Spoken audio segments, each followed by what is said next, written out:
Good day, I am Tina Lombard. My group members are Monique de Pree, Mornay Bester, Larissa Scholz, Menai van der Merwe and Elisna Meyer. Today's presentation will be about the evaluation of Vodacom Groups Limited compliance with the King Free Code of Governance. Today's presentation is divided into the following subsections: introduction, theoretical background, main governance elements, conclusion, and bibliography. A major topic in today's business world is good corporate governance. It is for this reason that Vodacom, as a listed company, must comply with the King III Code of Governance. However, Vodacom's compliance with this code can be questioned due to several corporate scandals experienced by the company in the past 3 years. One such scandal was a scandal of nepotism committed by former CEO of the group, Alan Nott Craig Sr. in 1993 to 2008 during his term. Another scandal was allegedly committed in 2015 by Vodacom Tanzania's managing director Renee Meza when he accepted bribes. This scandal amounts to $350 million American dollars. The theoretical background of this presentation will be discussed under each of the following governance elements: ethical leadership and corporate citizenship, audit committee, the governance of risk, and managing stakeholder relationships. Menai will now start discussing the evaluation of Vodacom's compliance with the governance elements, ethical leadership, and corporate citizenship. Hello, I'm Menai van der Merwe. Ethical leadership is one of the core foundations of any business, and therefore I will evaluate Vodacom's compliance with the King III Code of Governance. The board should provide effective leadership based on an ethical foundation. Vodacom's corporate values is to build the society's trust and to protect the environment. The board consists of executive directors, non-executive directors, and independent non-executive directors. They formulate a code of conduct that shows Vodacom's values. All their directors was present on all 4 meetings. They comply with the 4 values of good governance because they took responsibility for the diesel spill in May 2014. The directors have no conflicts of interest and have the necessary qualifications. The directors consider the stakeholders when they make decisions, and they communicate regularly and discuss the problems that the stakeholders view as important. It also influences their decisions and actions. Vodacom has a whistleblower line called Speak Up. Vodacom also has 4 programs to protect the natural environment, namely Ultra Low Cost, Carbon Disclosure Project, Socially Responsible Investment Index, and Electronic Waste. They also have a Social and Ethics Committee to ensure their goals are ethical. The board should also ensure that the company is and is seen to be a responsible corporate citizen. Vodacom is saving the environment by reducing the water bottles that they use in their meetings. They are also changing their printer settings to print on the back and the front of the paper, and they use recycled bags for their customers. They are investing in the environment because they are recognized as one of the 6 companies that are the best in the Socially Responsible Investment Index. Their performance is guided by the Constitution of the Bill of Rights, because if you discriminate against someone, you will be fired. They promote ethical conduct by working with policymakers, regulators, and authorities. They also collaborated with the Department of Education, Health and Social Development. They have a measurable corporate citizen program called Integrated School Health Programs, Safety Programs, Education Programs, and Volunteering Programs. They are also Level 2 BBBEE. They have corporate citizen policies named anti-bribery policies, whistleblower policies, fraud investigations, and disciplinary actions against people that doesn't obey the policies. The board should ensure that the company's ethics are managed effectively. Vodacom has an Ethics Along the Way program to ensure that they are ethically managed. They also have an advice line to report ethical dilemmas and advice on how to handle it. They adhere to ethical standards as established by several investigations. Their internal and external ethics can be seen in the vision, mission and decisions of Vodacom. Vodacom's code of conduct include a framework of policies and systems to manage their responsibilities. They also are assessed and monitored by the board. They report and disclose in their integrated report. Vodacom complies with the King III Code of Governance regarding ethical leadership and corporate citizenship. Next, Monique and Larissa will discuss the Audit Committee.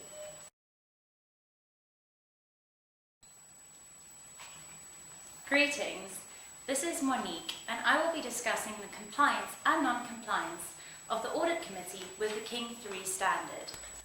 What is an Audit Committee? An Audit Committee is an operating committee of a company's board of directors who are in charge of overseeing the financial reporting and disclosure. Committee members should all be independent non-executive directors and at least one member should qualify as a financial expert. What follows is an analysis of the compliance with King III according to the Audit Committee. The first principle that should be complied with is that the members of the Audit Committee should be effective and independent. The members of the Audit Committee were all appointed by shareholders at the annual general meeting on 17 July of 2014. The members are D.H. Brown, who is also the chairman of the committee and also an independent non-executive, P.J. Moleketi, who is an independent non-executive, and P.B. Mabalane, who is also an independent non-executive. Because all three of these members are classified as independent non-executives, we can therefore confirm that Vodacom has complied with the relevant King III standard. The second principle is that all the members should be suitably skilled and experienced. We begin with D.H. Brown. D.H. Brown was the CEO of Coal of Africa Limited. He was also the executive chairman and non-executive director of Edcon Holdings Limited. He also served his articles with Ernst & Young. D.H. Brown was appointed to the Vodacom Group Board in January of 2012. We can therefore confirm that D.H. Brown is suitably skilled and experienced. The second member, P.B. Mabalane, was the officer of BPSA. She was also Executive Director of Finance at ACSA. She was appointed to the Vodacom Group Board in December of 2014. Therefore, she is also suitably skilled and experienced.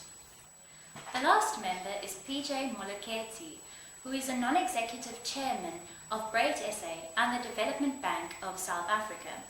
He is also a former Deputy Minister of Finance in Gauteng Provincial Government. He was appointed to the Vodacom Group Board in November of 2009.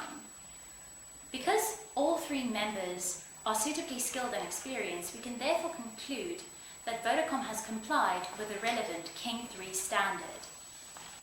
The third principle is that the Auditing Committee should be chaired by an independent non-executive director. D.H. Brown is the current chairman of the Auditing Committee and he is classified as an independent non-executive director. We can therefore see that Vodacom has complied with the relevant King III standard. The fourth principle that should be complied with is that the Auditing Committee should oversee integrated reporting. According to the Auditing and Risk Committee mandate, it is part of the Auditing Committee's responsibility to oversee integrated reporting. We can therefore conclude that Vodacom has complied with the relevant King III standard. The fifth and final principle that I will be discussing is that the Auditing Committee should assure that the combined assurance model is applied. The combined assurance model is there to provide a coordinated approach to all assurance activities and to ensure that all risks are identified. Management should act as your first line of defense. Internal assurance providers your second line of defense, also known as your internal auditors.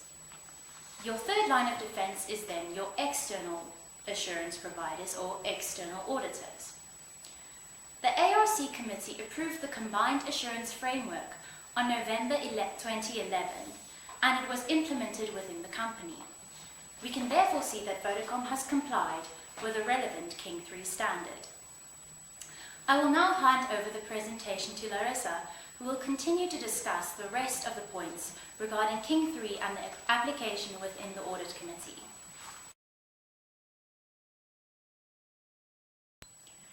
Thank you, Monique. Hi, I'm Larissa, and I'll be discussing the next few principles of the Audit Committee. Principle 6 states that the committee should satisfy itself of the experience, resources, and expertise of the company's financial functions. The committee should perform a review of the financial functions, and the results of the review should be reported in the integrated report at the end of every year. The ARC committee of Vodacom has concluded that the financial functions had been adequately resourced, that technically competent individuals were used, and that it was effective. The second principle states that the audit committee is responsible for overseeing the internal audit. They must make sure that the internal audit are independent and that it provides objective assurance. They must also make sure that the operation activities are of value to Vodacom. And they must also make sure that it improves Vodacom's operations. The responsibility of the audit committee is the appointment and the approval of the performance of the chief audit executive, and they also approve the internal audit plan. Principle 8 states that a committee should be an integral component of the risk management process. They set out the responsibilities with regard to the risk management process. They are also in charge of the oversight of the financial reporting, the risk management, and IT risks. This forms part of the Audit and Risk Committee charter. Thus, Vodacom comply with this statement. Principle 9 states that the committee is responsible for recommending the appointment of the external auditor and overseeing the external auditing process. They must make sure and evaluate the independence of the external auditor. They also state the terms of engagement of the auditor. They review the quality and effectiveness of the external auditor. The external auditor for Vodacom was Ernst & Young, and this also forms part of the Audit and the Risk Committee's charter. Principle 10 states that the Audit Committee should report to the board and shareholders on how it has discharged its duties as part of the audit annual financial statement. They should report to the board, they should report their statutory duties to the shareholders, and they should also report on the summary of their role in the integrated report. This report includes the activities of the Audit and the Risk Committee. The 11th and last principle is that the Audit Committee should at least meet twice a year. Vodacom had scheduled 4 RAC committee meetings and 1 teleconference for this financial year. Additional committees meetings may be convened when necessary. Thus, we can say that Vodacom does comply with all the principles of the Audit Committee with regards to the King Code. I will now give to Monet, who will speak to you about the risk management. Thank you.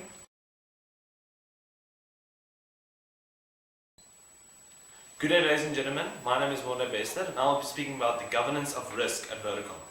Tina will take over from me in a while. I will speak about the risk management process and the risk committees, and she will focus more on the board and their responsibilities.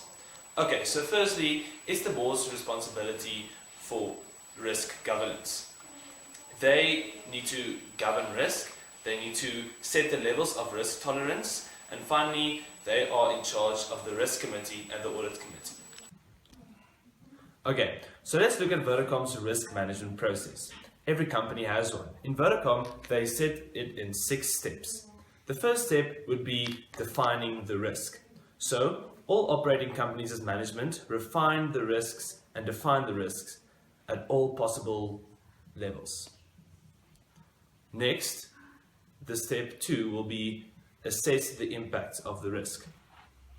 Okay, so risks are based on the impact on 3 different levels of the company: the operation, the financial position, and the reputation of the company. These are usually categorized by levels 1 to 5, where 1 would show that the risk is insignificant and 5 would be catastrophic. Next we go on to step 3, assessing the likelihood of the risk. So again, a scale of 1 to 5 is used. This time 1 would mean that the risk is almost never going to happen, and 5 would mean that it's almost certain that the risk will happen. 5 usually means that the company can't do anything to prevent the risk from happening. Now, step 4. Step 4 would be classifying the risk. So we use the levels from the previous 2 steps of 1 to 5 and use these to determine whether the risk can be classified as critical, high, medium, or low risk. If both of the levels were 5, for example, then the risk would be classified as critical. If both were level 1, it would be classified as low. Okay, so step 5 would be treating the risk.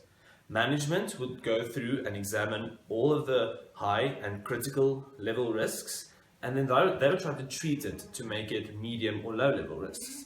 This is usually done by, for example, implementing additional structures to control risk better. The final step would be monitoring and reporting on the risks. So the risks are monitored continually in the company and they are reviewed every 6 months at Vodacom. So the final step would be monitoring and reporting. Risks are monitored continually in the company and they are reviewed every 6 months at Vodacom. The Group Risk Management Committee and the Audit Risk and Compliance Committee will receive all the risk reports quarterly.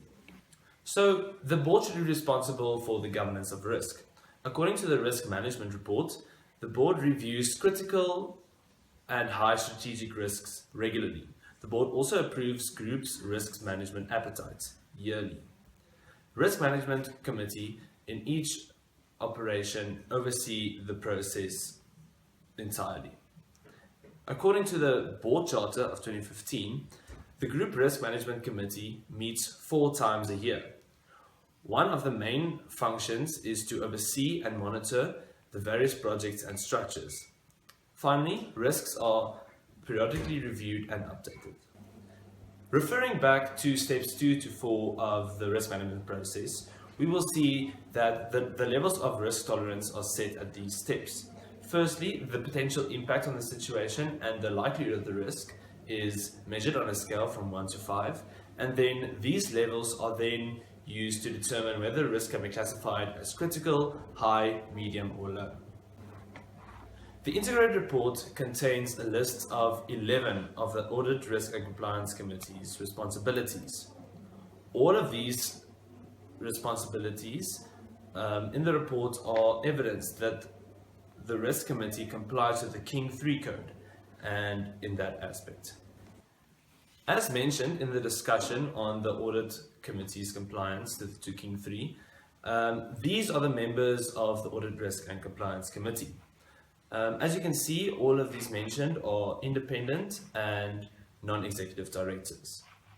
Now, according to King 3, the Risk Committee should not only contain the non-executive directors, as mentioned before, but also executive directors, members of senior management, and an independent risk management expert where necessary. Even though these are not part of the Audit, Risk and Compliance Committee, all of these positions are filled in the other risk committees, such as the Group Risk Management Committee and the Subsidiary Risk Management Committee. Next, we're discussing the management responsibility for risk management. This includes the delegation of responsibilities of the risk management plan. The board delegated responsibilities to 3 committees: the Audit, Risk and Compliance Committee, the Group Risk Management Committee, and the Subsidiary Risk Management Committee. Next, the design, implementation, and monitoring of the risk management plan. Once again, the board charter of 2015 shows that Vodacom complies with King 3.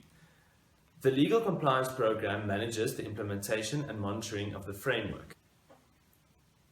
The policy compliance program and the legal compliance program are similar in the sense that it fulfills functions relating to high and medium risk policies. Finally, the Chief Risk Officer of Vodacom. The CRO is suitably experienced, having studied accounting and doing his honours in accounting and auditing, before qualifying as a CA, working as a senior management at 16 Coopers and Nybrand, and finally starting work at Vodacom 19 years ago. He not only has the knowledge and the degree, he also has the experience. Next up, Tina will be continuing the discussion on the governance of risk. Thank you, Mornay. The sixth principle of the governance of risk is that the board should ensure that frameworks and methodologies are implemented to increase the probability of anticipating unpredictable risks. Vodacom's risk management process complies with the internationally recognized ISO 31000 standard. In addition to this, the board created a detailed risk management process for management to follow. Vodacom therefore complies with this principle.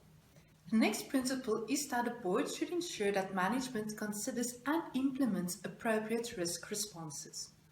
For this purpose, the board has appointed 3 different committees, each with the purpose of managing risk. The Audit, Risk and Compliance Committee, the Group's Risk Management Committee, and the Subsidiary Risk Management Committee. These 3 committees have divided risk into 4 types: tactical, operational, process, and project. By adjusting the risk responses to each risk according to the type of risk, the board ensures that appropriate risk responses are implemented. The third last principle of risk governance is that the board should ensure continual risk monitoring by management. The board requires management to provide quarterly risk reports as well as semi-annual assessments and reviews of all identified risks. By doing this, the board achieves continual risk monitoring. The board therefore complies with this principle. The next principle of risk governance is that the board should achieve assurance on the effectiveness of the risk management process. Ernst & Young, Vodacom's independent auditors, provides annual assurance on the effectiveness of Vodacom's risk management process. For this reason, Vodacom complies with this principle.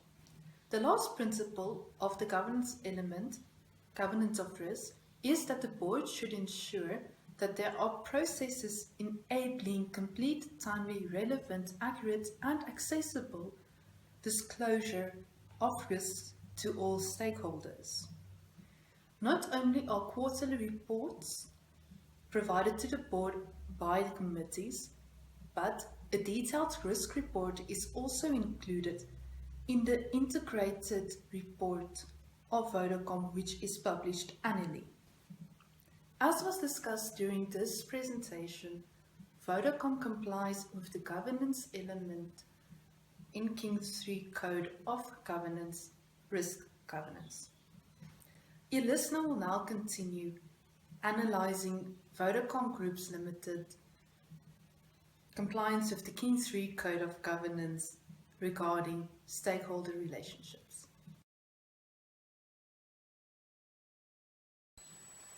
My name is Elesna and I will be discussing stakeholders relationship. A stakeholder is an individual or a group that has a legitimate interest in a company. Communications with all stakeholders is very important for any business because of the broad spectrum of clashing views and expectations of stakeholders. Businesses need to respond to these expectations to ensure sustainability and profitability of the business. To ensure that the needs of all stakeholders are reconciled to the maximum extent possible, Vodacom has a set detailed governance framework in place. To achieve good relationship with all stakeholders, Vodacom encourages constructive engagement. Vodacom's stakeholders groupings are customers, employees, government and regulators, investors and shareholders, business partners, suppliers and communities. Disclosure requirements as per King 3 Code. The board should appreciate that stakeholders' perceptions affect the company's reputation. the board should delegate to management to proactively deal with stakeholder relationships. The board should strive to achieve the appropriate balance between its various stakeholder groupings in the best interest of the business. Companies should ensure the equitable treatment of shareholders. Transparent and effective communication with shareholders is essential for building and maintaining their trust and confidence. The board should ensure that disputes are resolved as effectively, efficiently, and expeditiously as possible, which Vodacom comprise to all. What matters most to stakeholders? Stakeholder groupings that will be discussed are customers, employees, and business partners. The rest of what matters most to stakeholders can be referred to in the report. What matters most to customers? Better value offerings, for example, less for more, faster data network and wider coverage, privacy of information. What matters most to employees? Career development such as promotions, simplicity and agility, engagement, for example, engagement with other colleagues and management, being fairly remunerated for their services. What matters most to business partners? Fair treatment, top management involvement with customers, and a consistent customer experience. Ways Vodacom engage with their stakeholders. Stakeholder groupings that will be discussed are customers, employees, and business partners. Business partners. The rest of ways Vodacom engage with the stakeholders can be referred to in the report. Ways Vodacom engage with customers. Call centers, retail outlets, online and My Vodacom app are available. NPS feedback interviews and focus groups. Facebook and Twitter and Vodacom websites are also available. Ways Vodacom engage with their employees. There are internal websites, newsletters, internal magazines and electronic communications, community representation, anonymous employee hotline, team meetings, and performance development process, for example, which employee qualify for promotion. Ways Vodacom engage with business partners. Annual business partner conferences, biannual franchise roadshows, and one-on-one business meetings. Vodacom managing their reputation. Maintaining their good reputation among stakeholders is a key business asset that requires consistent assessment and proactive management. In August 2014, Vodacom established steering committees that oversee that the reputation strategies are followed correctly. Compliance and conclusion to this presentation is Vodacom complies with necessary standards and requirements of King 3 Code of Governance.